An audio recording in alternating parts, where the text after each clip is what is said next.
Hola amigos, hoy con un relato genial. Hierba Santa del escritor peruano Abraham Valdemar Pinto.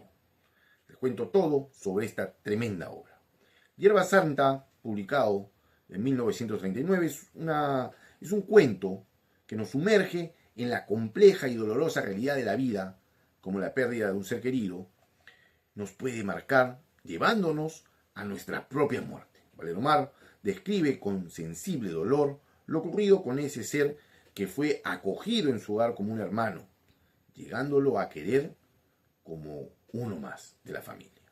También nos narra las costumbres del pueblo donde vivió y tradiciones religiosas, el sentir de los pobladores por su patrón y cómo es que se vive la Semana Santa en su pueblo. Hierba Santa nos transporta a un mundo rural y nostálgico, impregnado de una atmósfera melancólica y sutilmente misteriosa. A través de la mirada de un niño, el cuento nos presenta la figura enigmática de Jesús y a un joven taciturno y solitario. Valdemar teje una narrativa delicada donde la realidad se mezcla con la percepción infantil y las creencias populares. Hierba Santa se convierte en un símbolo polisémico. Representa tanto la esperanza de alivio físico como un vínculo con lo desconocido y lo trascendente. La relación entre el niño narrador y Manuel está marcado por la curiosidad y una silenciosa admiración hacia ese personaje que parece vivir al margen del pueblo. El cuento explota temas como la infancia, la fe y la manera en que la comunidad rural construye sus propios mitos y leyendas. La prosa de Valdemar, lírica y evocadora, pinta un paisaje sensorial donde los olores, los sonidos y los colores de la campiña peruana se entrelazan con los sentimientos y las interrogantes del protagonista. El cuento no ofrece respuestas fáciles, sino que invita a la reflexión sobre la naturaleza de la sanación, el poder de la sugestión y la fascinación por aquello que no comprendemos completamente. Un relato breve pero profundo, que perdura en la memoria, por su atmósfera evocadora y la sensibilidad con la que aborda la experiencia humana. Es una joya de la literatura peruana que combina la sencillez de la vida rural con la complejidad de las emociones y creencias, todo ello narrado por la maestría estilística que caracteriza a Abraham Valdemar. Sin más, vamos con el resumen de la obra. Escrita a los 16 años, su triste y dolorosa niñez, inquieta y pensativa, en homenaje a su hermano José. Recuerdo los caminos sinuosos, fue tantas veces de niño, cuando su alma era blanca como los copos de algodoneros, la paz que se necesita su corazón. La encontró evocando los días de Semana Santa. La sana alegría desaparecida la encontró quizás evocando la vendimia que hicimos juntos en las parras de la hacienda. Las pisas en el alegre canto que rimaban vuestros cuerpos sobre la uva madura. Oye Manuel, le preguntamos un día, ¿dónde está tu papá? Respondió que en Lima. ¿Y tú, por qué no estás con él? Enrojeció, inclinó la cabeza y echó a sollozar dolorosamente. Corrimos donde mi mamá. Manuel está llorando. Jesús le preguntó por su papá y ha echado a llorar. Mamá nos dijo que no debíamos preguntarle nada, sino quererlo mucho. Manuel era un niño muy desgraciado. Desde entonces, cuando alguno de mis hermanos lo molestaba, nosotros le decíamos en secreto, oye, no le molestes. Dice mamá que no debemos molestarlo, sino quererlo mucho. Se crió a nuestro lado como un hermano mayor. Lo queríamos, nos hacía buquecitos, gallos de papel, balsas con los viejos maderos que arrojaban al mar y ondas de cáñamo. Por las tardes íbamos juntos a pescar y a la caída del sol volvíamos con las plateadas mojarrías, las chitas, a veces ciertos peces raros, deformes y todos babosos. Los domingos íbamos a cazar con ondas de jeve en el bosquecillo.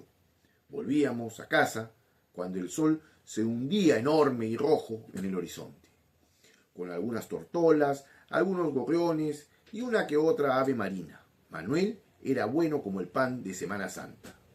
Ensortijados cabellos, amplia frente, de marfil, dulce mirada, ojos morenos, de pupilas humeadas y sombreadas bajo las pródigas cejas, perenne sonrisa, alegre y melancólica, vaga entre sus párpados, una melancolía fresca, jovial, sin amargura, pensativa y dulce, envolvía todo su cuerpo esbelto y magro, flexible y de gratos movimientos. Gustaba del mar, del campo, de las noches de luna azules y consteladas, y de los cuentos de las abuelas. Alborozado en alegría, mudo de dolor, prodigo en su dinero y en sus afectos tiernos, fuerte en su voluntad, terrible en su cólera. Una tarde llegó Manuel, muy preocupado. Le duró 3 días la preocupación. Nadie pudo conocer el motivo de su tristeza. Por la noche fuimos al muelle, conversaban las personas mayores. Manuel se puso a cantar con la guitarra.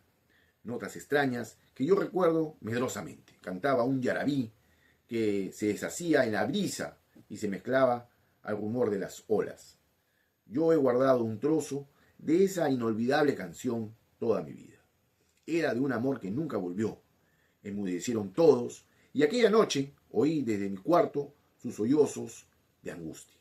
Él estaba muy enfermo y mi padre quiso mandarlo a Ica, a casa de la señora Eufemia, su madre, terminando el desayuno durante el cual Manuel no habló una palabra. Mi padre le dijo: todo está listo.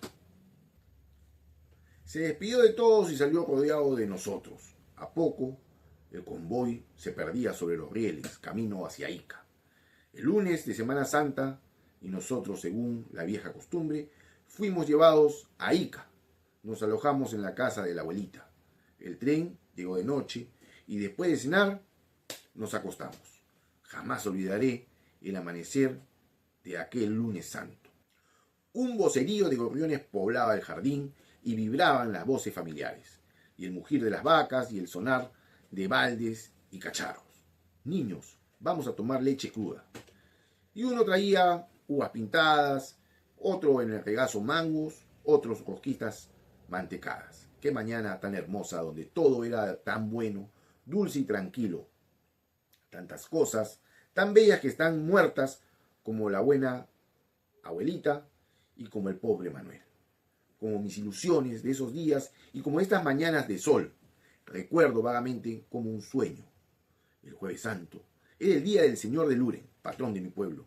Muchas semanas antes de empezar a llegar a Ica, las ofrendas de todos los pueblos comarcanos, de los hacendados, de ese y de otros valles, los ricos hombres de Cañete solían llevar en persona. Llegaban los dueños de grandes haciendas y desfilaban por las calles montados en caballos de paso, larga y peinada crin, vibrantes ijares, ceñidos cinchas, negros y lustrosos pellón, riendas lujosas de plata, levantando nubes de polvo, mientras los fieles, enlutados, cruzaban la acera llevando flores, sahumadores, ramos grandes de albahaca. Sonaban las campanas, anunciaban su apetitosa mercancía en tono musical. Pan dulce, pan dulce. Y en el duelo aldeano de la cristiandad ayunaban aquel día gente del pueblo. Encerraban a todos los chiquillos y a todos nos decían: hoy no se ríe, ni se canta, ni se juega, ni se habla fuerte, porque ha muerto el Señor. Por la tarde, la gente con sus mejores trajes de luto dirigiéndose a la iglesia de Luren, donde estaba el Cristo, que la víspera, con grandes ceremonias, la iglesia del Señor de Luren era pequeña como albergue de pobres, pero blanca, tranquila y soleada. Aquel día los fieles iban todos a llorar la muerte del Redentor. Su rostro apenado, manso, dulce, triste, hermoso, radiante de ternura de aquel Cristo generoso, a quien jamás se demandará a favor que fuese defraudada la petición. El día de la procesión, las gentes más distinguidas del lugar la presidían. Por la noche, con pompa, salía el cortejo de la iglesia, en cuya plaza y alrededores esperaban el pueblo. Salía a las andas con sus santos y santas, sus trajes de oro y plata, relumbraban las luces amarillas de los cirios. Las señoritas iban delante, rodeando a la cruz alta. Cada persona llevaba en la mano un cirio encendido, con sahumadores de plata. Faltaban pocos días para que mi madre nos llevase de vuelta a Pisco. Queríamos quedarnos. Ica era nuestra tierra, ahí habíamos nacido, ahí teníamos parientes y amigos, chacras por donde pasear. Mamá aceptó la invitación de ir a conocer una hacienda de gentes amigas, ya que al ir pasaríamos por San Miguel, la antigua hacienda de los abuelos, hoy en extrañas manos.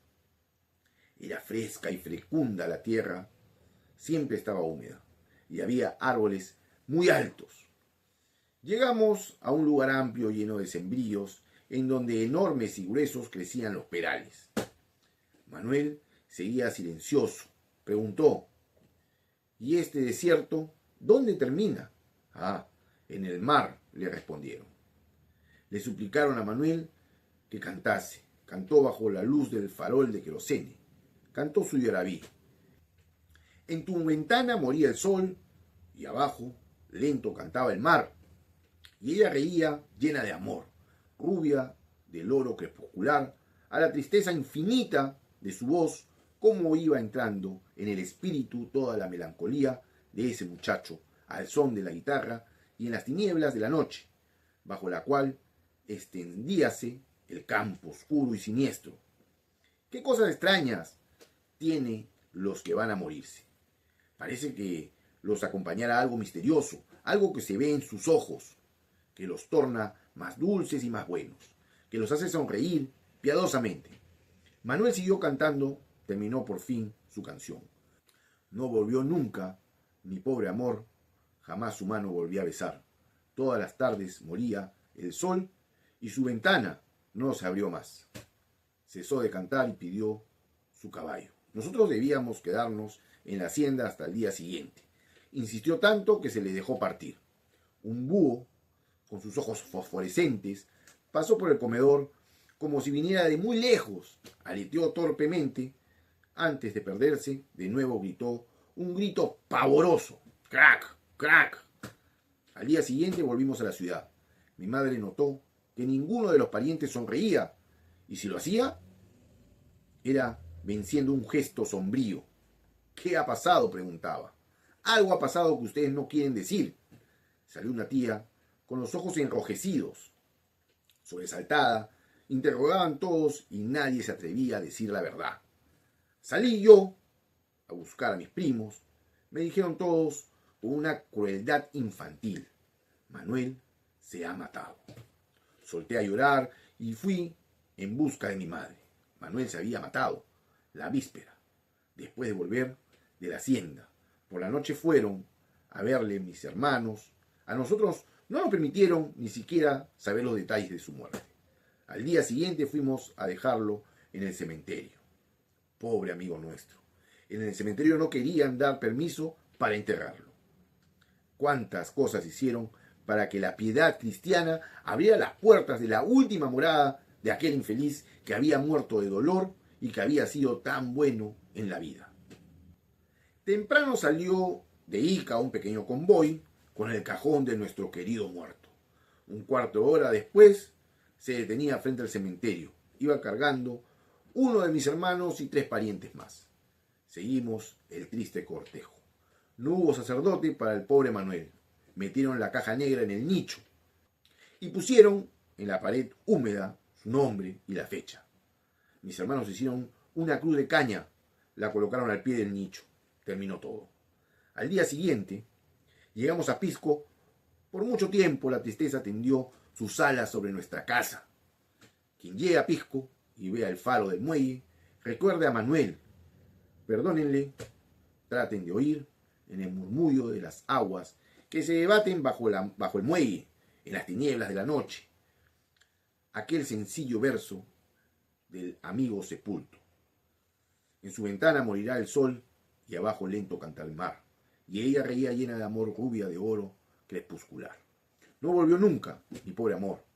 Yo desde lejos la vi pasar. Todas las tardes moría el sol y su ventana no se abrió más. Y su ventana no se abrió más. Y amigos, ¿qué opinan sobre este relato, Hierba Santa, de Valderomar, nos muestra las diferentes formas en que las personas enfrentan esta cruda realidad. Aquí nos narra el dolor de una familia por un ser que formó parte de su núcleo familiar, que puede sentir una persona por la pérdida de un familiar tan cercano como un padre. El plazo de duelo no todos lo asumen igual y muchos se marcan de forma irreparable, llevándolos a la muerte. Esto nos invita a la reflexión, de ver cómo manejamos nuestros propios sentimientos. Gracias por llegar hasta aquí, suscríbete al canal y nos vemos en la próxima entrega. Adiós.